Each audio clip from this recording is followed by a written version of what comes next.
Hello and welcome everybody to आपका YouTube channel, हमारा YouTube channel मैं नहीं हारूंगा। तो जैसे कि मैं रोज कहता हूँ, आज भी कहूंगा कि आपको चाहिए कि आपको लोग याद रखें मरने के बाद भी, उसके लिए चाहिए सक्सेस। सक्सेस के लिए चाहिए सक्सेसफुल लोगों के थॉट्स। तो वो बनाने की मेहनत हमारी और सक्सेस आपकी।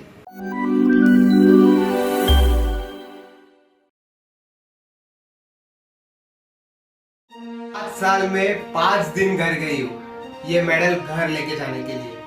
क्या मैं उनकी बात कर रहा हूँ जो आजकल टीवी में सब जगह इनकी ही न्यूज चल रही है, साइकॉम मीराबाई चानू। ये उनके वर्ड्स थे कि 5 साल में सिर्फ वो 5 दिन घर गए ये मेडल उनके घर ले जाने के लिए।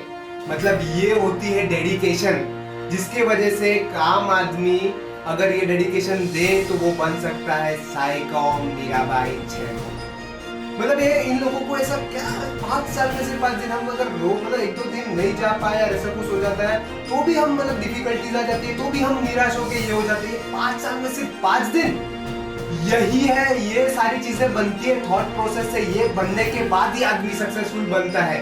आज बात ये नहीं करूंगा उनकी बायोग्राफी, वो सारी चीजें जो थोड़ी बहुत मैं इंक्लूड करूंगा और वो आपको दूसरे चैनल्स में भी धीरे धीरे थोड़े दिनों में आ जाएगी, अपलोड हो जाएगी। पर उनके थॉट प्रोसेस की बात करूंगा कि कैसे बनते हैं ऐसे मेडलिस्ट और ऐसे सक्सेसफुल लोग। मतलब बोलने के लिए तो आसान है, बस देख के अरे सिल्वर मेडल आया वाह वाह, उसके पीछे क्या थॉट प्रोसेस जाता है। मैं पहली मतलब बात करूंगा कि रियो ओलंपिक्स 2016 में भी उन्होंने पार्ट लिया था और वो तभी भी मेडल फेवरेट इंडिया की थी, पर उनकी बहुत बुरी हार हुई थी और वो पूरे डिप्रेशन में चली गई थी और उन्होंने सोचा था कि अभी तो वेट लिफ्टिंग में छोड़ ही दूंगी। मतलब इतना बुरा हाल हो गया था। जो आजकल हम छोटे छोटे फेलियर जो होते हैं ना, इसने ब्रेकअप हो गया, कुछ स्टार्ट किया उसमें फेलियर आ गया और हम छोड़ देते हैं। यहाँ इतने बड़े फेलियर के बाद भी उतना सीखते हैं, वही लोग सक्सेसफुल बनते हैं। यही अंतर है कि मैं नहीं हारूंगा। वो ना एक ऐसे गांव से आती है, मतलब वो गांव का नाम है नोंगकचिन करके, जो मेरे ख्याल से शायद से किसी ने सुना होगा। और वो मतलब उस गांव से निकल के, अरे हम तो शहर के लोग हैं, मतलब मैं मोस्ट ऑफ, अगर मैं मेरी बात कर रहा हूँ, बाकी सब फेमस से अलग चीज, हम तो शहर के लोग हैं, हमारे पास सारी फैसिलिटीज है, तो भी हम इतना कुछ नहीं कर पाते। इसके लिए नहीं कि हम काबिल नहीं, इसके लिए क्योंकि हमारा थॉट प्रोसेस इतना बड़ा नहीं है। उन्होंने मतलब वो जब 12 साल की थी तभी वो वुड के बड़े बड़े बंडल हुआ करते तो आसानी से उठा देती थी, जो कि उनका जो वो भाई था वो मतलब नहीं कर पाता था। और आज उन्होंने वही बंडल से लेके टोक्यो ओलंपिक्स में 49 केजी कैटेगरी में वेट लिफ्टिंग में इंडिया को सिल्वर मेडल जीताया है। मतलब आप अपने अपने खुद को भी देखो कि ये सारी छोटी छोटी चीजें भी हम क्या करते हैं, नहीं डॉक्टर इंजीनियर, मतलब छोटी छोटी चीजों में भी कभी आपने रियलाइज किया कि ये सारी चीज नहीं कर पा रहा हूँ, उसमें भी आप इतनी बड़ी कामयाबी हासिल कर सकते हो अगर आपका थॉट प्रोसेस हो लंबा वाला कि गोल्ड जीतने का है, वर्ल्ड नंबर बनने का है। मतलब एक संदीप महेश्वरी की एक वीडियो में बताया था कि लोग बड़े इसके लिए नहीं बन पाते कि मेहनत नहीं करते, क्योंकि वो बड़ा सोचते ही नहीं है। यही बनाता है एक सिल्वर मेडलिस्ट। और ये उन्होंने 2017 में भी वर्ल्ड वेट लिफ्टिंग चैंपियनशिप जीता था। और आज उनकी 3 बातें बताऊंगा सिर्फ, जिनकी वजह से आप मोटिवेट होंगे, आपका थॉट प्रोसेस बढ़ेगा और आप भी एक दिन कुछ ना कुछ अपने देश के लिए कर पाओगे। Cheer for India for Tokyo Olympics 2020।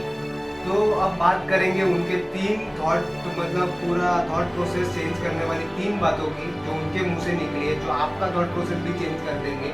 और यही 3 बातों ने उनको सिल्वर मेडलिस्ट बनाया, तो आपको तो सफल जरूर बनाएंगे। तो हमें और आपको इस पे अमल करना है। तो पहले पॉइंट की बात करते हैं। न्यूज चैनल के रिपोर्टर ने जब उनको पूछा कि मतलब कि टोक्यो ओलंपिक्स में आपने सिल्वर मेडल जीता है, आपको कैसा लग रहा है, क्या आप अभी तो आपकी जिंदगी बदल जाएगी ना? तो पता है उन्होंने क्या कहा?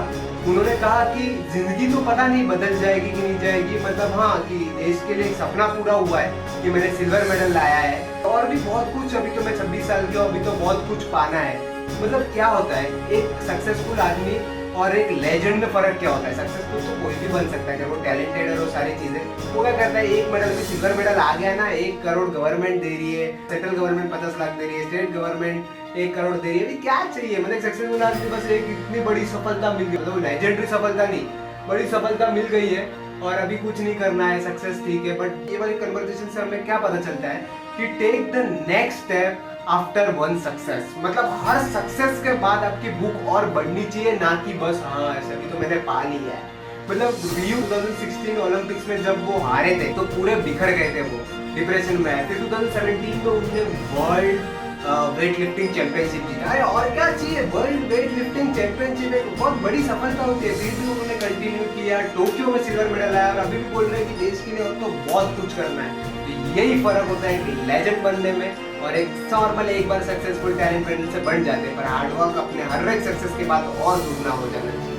तो चलिए बढ़ते हैं हमारे सेकंड पॉइंट की तरफ, जो कि बाकी देशों का तो पता नहीं, पर भारत जो ये देश है वो पहले से फॉलो करते आ रहा है, जो कि है गुरु शिष्य परंपरा और having a mentor in life. हमारे सारे वीडियो में थॉट प्रोसेस के बारे में हमने एक ही चीज बताई है कि हमेशा लाइफ में मेंटर रखो, अकेले डेढ़शाने मत बनो। लाइफ में बड़े बड़े लोगों को मेंटर्स चाहिए।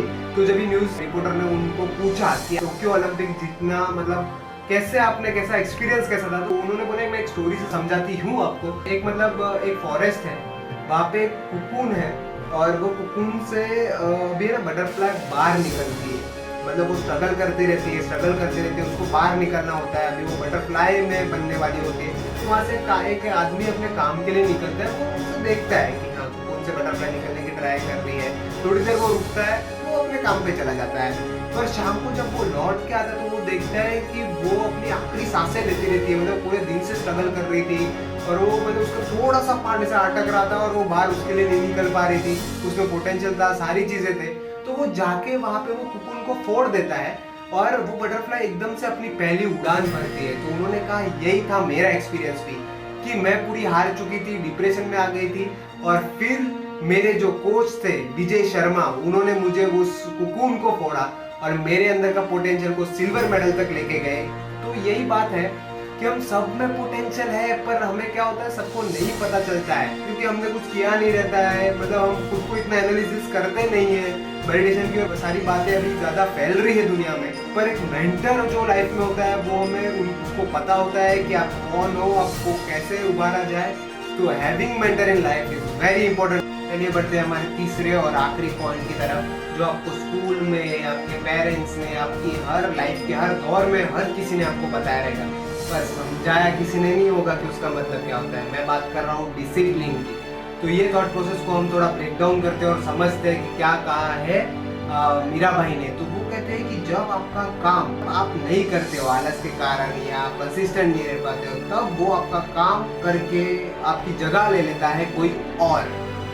मतलब सिंपल तरीके का एक्सप्लेनेशन था ना कि आप जब अपना काम नहीं करते हो, वही काम वो डिसिप्लिन से जो आदमी कर रहा है वो करके आपकी जगह ले लेता है। मतलब इसमें वॉरेन बफेट ने भी कहा है कि एक आदमी को सक्सेसफुल बनने के लिए कोई स्मार्टनेस नहीं चाहिए, बस डिसिप्लिन चाहिए। वो हर दिन 500 पेजेस पढ़ते हैं, हर दिन 500 पेजेस। तो ये हर कौन नहीं पढ़ सकता 500 पेजेस दिन के, हर कोई पढ़ सकता है, पर डिसिप्लिन के साथ कोई नहीं कर पाता ना। आप एक दिन पढ़ोगे, 2 दिन पढ़ोगे, डिसिप्लिन के साथ नहीं कर पाओगे। यही फर्क होता है एक सक्सेसफुल और नॉन सक्सेसफुल आदमी में। अगर आपकी स्पिरिट है मैं नहीं हारूंगा, तो ही आप बनोगे सक्सेसफुल। तो मतलब रियो ओलंपिक्स के बाद वो हार गए थे और उसके बाद मैंने आपको बताया डिप्रेशन में चले गए थे, पर उन्होंने, उनके कोच ने, जैसे कि मैंने बताया, एक मेंटर का रोल निभाया और उनको मतलब पूरी तरीके से जान डाल के पूरा उनके टेक्निक्स चेंज किए, पूरा डाइट, मतलब वो दोपहर में सिर्फ सलाद खाती थी। ये पूरा डिसिप्लिन उन्होंने 5 साल निभाया, 5 साल। बीच में वो 2 साल के बाद वो मतलब 1 साल के बाद वो रिजल्ट दिखने भी लगे। 2017 वर्ल्ड चैंपियनशिप जब भी वो जीती, तो और फिर एक झटका आया कि 2020 में कोरोना आया और वो 1 साल और शिफ्ट हो गया, पर फिर भी उन्होंने अपना डाइट, अपना एक्सरसाइज ये नहीं छोड़ा। मतलब सक्सेस, वो कोई स्मार्ट नहीं थी, वो टैलेंटेड नहीं थी कि उठा लिया बस जाके, उन्होंने वो डिसिप्लिन से किया। यही 3 टॉपिक थे कि अपनी पहले सक्सेस के बाद हमेशा नेक्स्ट स्टेप का सोचो, खुश हो के बस सब हो गया वैसे मत करो। सेकंड, लाइफ में मेंटर रखो। लाइफ में मेंटर ही आपको उनसे बोलने की, उनको पता, अगर आप गिर जाओगे तो आपको आगे बढ़ाएगा और आप आगे मतलब ज़्यादा बढ़ के मतलब ये हो जाओगे तो वापस नीचे ला के आपको स्पीड करेगा, डिसिप्लिन करेगा। तो यही 3 पॉइंट थे। Thank you very much. हमारा वीडियो रोज फ्राइडे आके देखने से और सीखने से हमें काफ़ी मोटिवेशन मिलता है। और हमारी टोक्यो ओलंपिक्स में हम हमारे खिलाड़ी जो रिप्रेजेंट कर रहे हैं उनके लिए भी हम प्रे करते हैं कि वो बहुत आगे जाए और हम भी ऐसे ही आपको भी मोटिवेट करते रहे कि एक सक्सेसफुल, हम देखते हैं कि इसने गोल्ड मेडल जीता, इसने सिल्वर मेडल जीता, पर इसके पीछे के थॉट प्रोसेस को समझो। सक्सेसफुल होने के लिए ऐसा नहीं होता कि टैलेंट होना चाहिए, आप थॉट आप में बिल्ड हो गया ना, बस फिर वो एक्शन तो अपने आप आती जाएगी। तो वापस मैं कहूँगा कि सक्सेसफुल नहीं बनते एक वीडियो देखने से, सक्सेसफुल नहीं बनते एक वीडियो देखने से, सक्सेसफुल बनते हैं हमारे वीडियो रोज आके देखने से, सीखने से और अप्लाई करने से।